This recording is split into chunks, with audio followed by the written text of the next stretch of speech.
పరిశీలించినప్పుడు నాకెందుకో ఇది యాక్సిడెంట్ కాదేమో అనిపించింది. అది పోలీసులు నిర్ధారిస్తారు. అనుమానం వ్యక్తం చేశాం, అనుమాన పడటం సహజం కదా.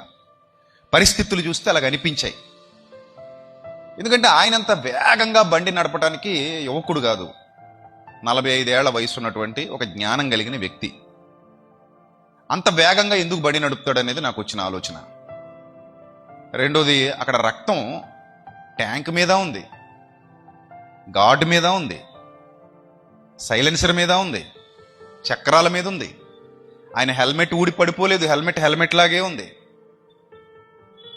అయినా కూడా అన్ని గాయాలు ఎలాగయ్యాయో అర్థం కాలేదు.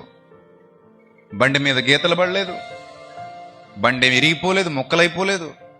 బండి అంత బాగున్నప్పుడు, హెల్మెట్ అలాగే ఉన్నప్పుడు, ఆయన కాళ్లకు షూ అలాగే ఉన్నప్పుడు, ఇక ఒంటి మీద ఏ గాయాలు లేకుండా తలకి మాత్రం ముఖం దగ్గర ఏదో అంత పెద్ద గాయాలు ఎలా అయ్యాయి అనేది మాకు అర్థం కాలేదు.